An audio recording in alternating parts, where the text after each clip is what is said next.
ಏನವನ ಹೆಸರು ದಾಸ. ನಾವು ನೋಡಕ್ಕೆ ಚಿಕ್ಕೋರೆ, ಆದ್ರೆ ಒಂದು ಸತಿ ನಾವೇನಾದ್ರೂ ಮಿಷನ್ ಕೂತ್ಕೊಂಡ್ರೆ ಹಿಂದೆ ಮುಂದೆ ನೋಡಲ್ಲ. ಈ ಕಣ್ಣಲ್ಲಿ ಭಯ ಕಾಣಿಸುತ್ತಾ? ಈ ಕಣ್ಣು ನಿನಗ್ ನೋಡಿದ್ರೆ ನಿನಗ್ ಭಯ ಆಗ್ಬೇಕೆ ಹೊರತು ನನಗಂತೂ ಭಯ ಇಲ್ಲ. ಹೇ ದರ್ಶನ, ನಿನ್ನ ಎಲ್ಲ ಅಕ್ರಮಗಳನ್ನ ಯಾರೋ ರೆಕಾರ್ಡ್ ಮಾಡಿ ವಿತ್ ರೆಕಾರ್ಡ್ ನನ್ ಕಳಿಸ್ತಾ ಇದ್ದಾರೆ. ಒಕ್ಕಲಿಗರನ್ನ ಬೈದು ಒಕ್ಕಲಿಗರ ಮಠದ ಆಸ್ಪತ್ರೆಯಲ್ಲಿ ಟ್ರೀಟ್ಮೆಂಟ್ ತಗಂತಾರ ದರ್ಶನ್ ವಿ ಆರ್ ವಾಚಿಂಗ್. ಯಾರನ್ನ ಬೇಕಾದ್ರೆ ಗುವೆ ಮಾಡಬಹುದು, ಜಗದೀಶನ್ನ ಗುವೆ ಮಾಡೋದು ಅಷ್ಟು ಈಸಿ ಅಲ್ಲ.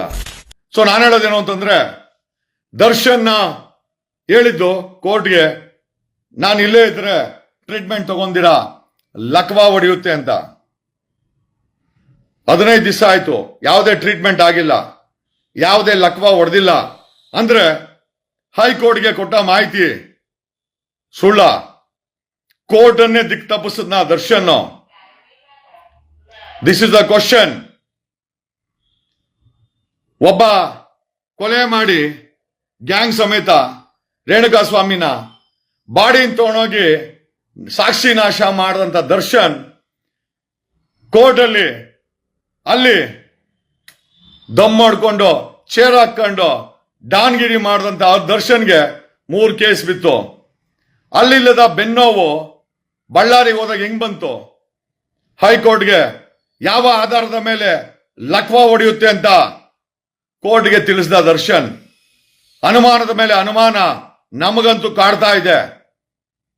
ಎಲ್ಲೋ ಒಂದ್ ಕಡೆ ದರ್ಶನ್ ಕೋರ್ಟ್ನ ದಿಕ್ಕನ್ನ ತಪ್ಪಿಸದ್ನ ಬಚಾವಾಗಕ್ಕೆ, ಬೇಲ್ ತಗೊಳಕ್ಕೆ ಅನ್ನೋ ಒಂದು ಡೌಟ್ ನಮಗ್ ಕಾಡ್ತಾ ಇದೆ. ಬಟ್ ಎಲ್ಲದಕ್ಕಿಂತ ಮುಖ್ಯವಾಗಿ ನಮ್ಮ ಮಠದ ಆಸ್ಪತ್ರೆ ತುಂಬಾ ಇಂಪಾರ್ಟೆಂಟ್. ಅಲ್ಲೇನಾದ್ರೂ ಗೇಮ್ ಮಾಡ್ತಾ ಇದ್ದಾನ?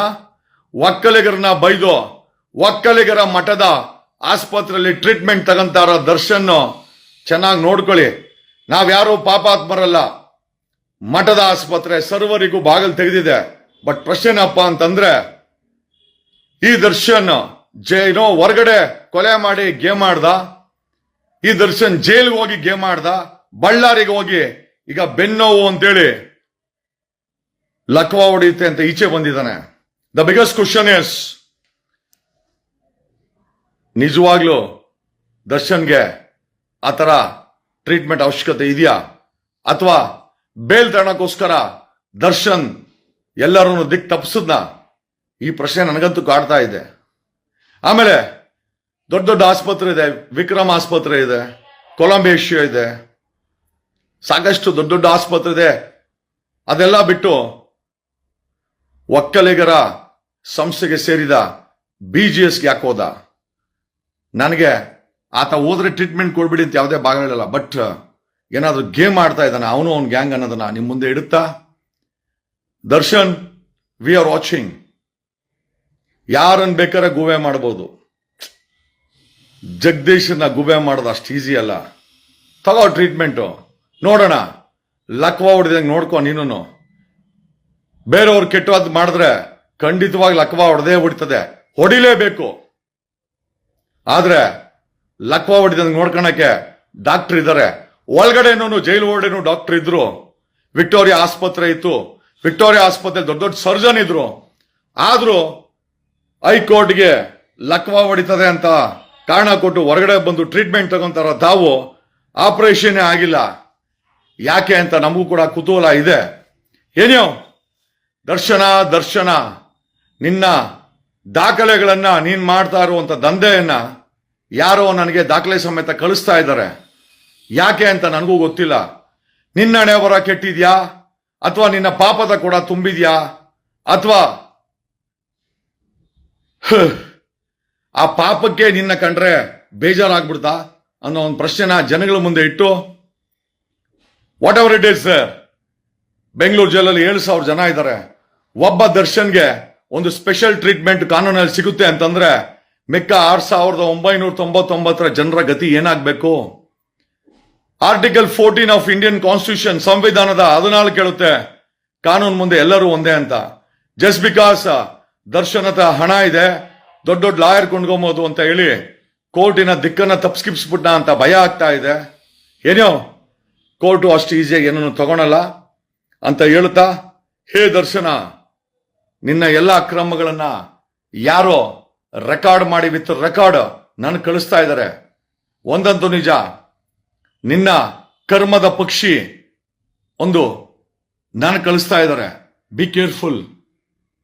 ನಾನು ನೋಡಕ್ಕೆ ಸೌಮ್ಯವಾಗಿ ಕಾಣಿಸ್ತೀನಿ, ಆದರೆ ನನ್ನ ಕೆಲಸ ಮಾತ್ರ ಬೇಕಂದ್ರೆ ರವಿ ಡಿ ಚನ್ನಣ್ಣ ಅವ್ರನ್ನ, ADGP ಅಮೃತ್ ಪಾಲ್ನ, 51 ಜನ IPS ಆಫೀಸರ್ಗಳನ್ನ, ರಮೇಶ್ ಜಾರಕಿಹೊಳಿನ ಕೇಳ್ಕೊ. ನಾವು ನೋಡಕ್ಕೆ ಚಿಕ್ಕೋರೆ, ಆದರೆ ಒಂದು ಸತಿ ನಾವೇನಾದ್ರೂ ಮಿಷನ್ ಕೂತ್ಕೊಂಡ್ರೆ ಹಿಂದೆ ಮುಂದೆ ನೋಡಲ್ಲ. ನಿನ್ನ ಯಾವುದೇ ಫಾಲೋವರ್ ಏನೇ ಧಮ್ಕಿ ಹಾಕರೋ ಶೇಕ್ ಆಗಲ್ಲ, ಶೇಕ್ ಆಗಲ್ಲ. ಈ ಕಣ್ಣಲ್ಲಿ ಭಯ ಕಾಣಿಸುತ್ತಾ? ಈ ಕಣ್ಣು ನಿನಗೆ ನೋಡಿದ್ರೆ ನಿನಗೆ ಭಯ ಆಗ್ಬೇಕೆ ಹೊರತು ನನಗಂತೂ ಭಯ ಇಲ್ಲ. ಕೋರ್ಟ್ ಅನ್ನ ದಿಕ್ಕು ತಪ್ಪಿಸಿ ಏನಾದ್ರೂ ಅಲ್ಲಿ ನೀನು ಮಲಗಿದ್ರೆ ಖಂಡಿತವಾಗಿ ಇದಕ್ಕೆ ಬೆಲೆ ತತ್ತೀಯ. ಅಕಸ್ಮಾತ್ ಅದು ನಿಜ ಆಗಿದ್ರೆ BGS ಅಲ್ಲಿ ನಿನಗೆ ಒಳ್ಳೆ ಟ್ರೀಟ್ಮೆಂಟ್ ಸಿಗ್ಲಿ ಅಂತ ದೇವರಲ್ಲಿ ಕೇಳ್ಕೊಂತ, ನಮ್ಮ ನಿರ್ಮಲಾನಂದ ಸ್ವಾಮಿಗಳ ಆಶೀರ್ವಾದ ನಿನ್ನ ಮೇಲೆ ಇರ್ಲಿ. ಒಳ್ಳೆಯವನಾಗ್ಬೇಕು. ಮನುಷ್ಯ ಎಡುವ ಸಹಜ, ಆದ್ರೆ ಅದನ್ನೇ ಜೀವನ ಮಾಡ್ಕೊಂಡ್ಬಿಟ್ಟಿದ್ಯಾ ನೀನು ಅಂತ ಹೇಳುತ್ತಾ, ಒಕ್ಕಲಿಗ ಆದಂತ ಉಮಾಪತಿನ ಗೋಳು ಇಟ್ಕೊಂಡೆ ನಮ್ಮನ್ನ ಟಾರ್ಗೆಟ್ ಮಾಡಿದೆ. ಇವತ್ತು ನೀನ್ ಮಲಗಿರೋದು ಕೂಡ ಒಕ್ಕಲಿಗರ ಸಂಸ್ಥಾನದ ಆಸ್ಪತ್ರೆ ಅಂತ ಮರ್ತೋಗಿರ್ಬೋದು ನೀನು. ಪರವಾಗಿಲ್ಲ, ನೀನ್ ಬಂದ್ರೆ ಕತ್ತಿಡ್ದು ತಳ್ಳೋ ಅಂತ ಜಾಯಮಾನ ಅಂತೂ ನಮ್ಮ ಮಠದಲ್ಲ. ನಮ್ಮ ಮಠ ನಿನ್ನನ್ನು ಚೆನ್ನಾಗಿ ನೋಡ್ಕೊಳ್ಳುತ್ತೆ. ಒಳ್ಳೇದಾಗ್ಲಿ ನಿನ್ಗೆ, ನಿನ್ ಕುಟುಂಬಕ್ಕೆ. ಬಟ್ ಒಂದಂತೂ ನಿಜ, ನಿನ್ನ ಹಳೆ ಚಾಳಿನ ಬಿಟ್ರೆ ನಿನಗೆ ಒಳ್ಳೇದು ಅಂತ ಹೇಳುತ್ತಾ ಈ ಲೈವ್ ಅನ್ನ ಮುಗಿಸ್ತಾ ಇದ್ದೀನಿ.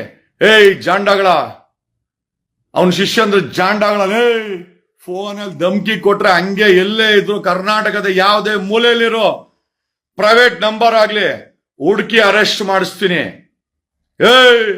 ನೀವು ಫೋನ್ ಮಾಡ್ತಿರೋದು ಅಡ್ವೊಕೇಟ್ಗೆ, ಯಾವನ ದಾರಿಯಲ್ಲಿ ಕೂತ್ಕೊಂಡ್ರ ದಾಸನ್ಗಲ್ಲ. ಏನವನ ಹೆಸರು? ದಾಸ. ದಾಸನೇನವನ?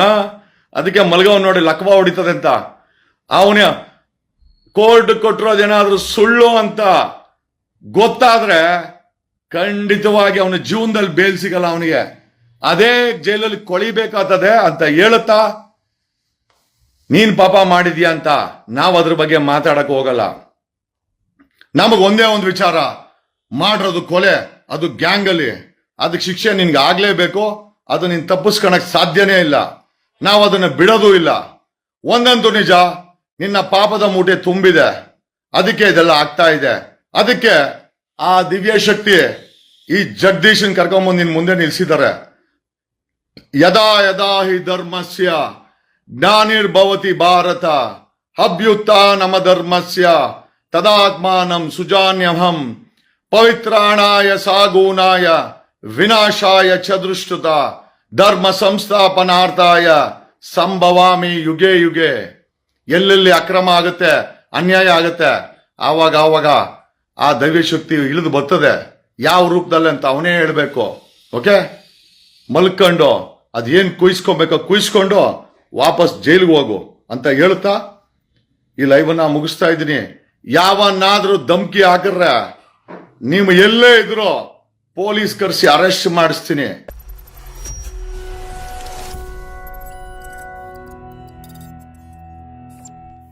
ನೀವು ಗಿರವಿ ಇಟ್ಟು ಬಿಡಿಸ್ಕೊಳಕ್ಕಾಗ್ದಿರೋ ಆಭರಣನ STJ ಗೋಲ್ಡ್ ಕಂಪನಿಯವರು ಬಿಡಿಸಿ ಮಾರುಕಟ್ಟೆಗಿಂತ ಅಧಿಕ ಬೆಲೆಗೆ ತಗೋತಿದ್ದಾರೆ. ಅಷ್ಟೇ ಅಲ್ಲ, ಒಂದ್ ಕೂಪನ್ ಕಾರ್ಡ್ ಕೂಡ ಕೊಡ್ತಾ ಇದ್ದಾರೆ.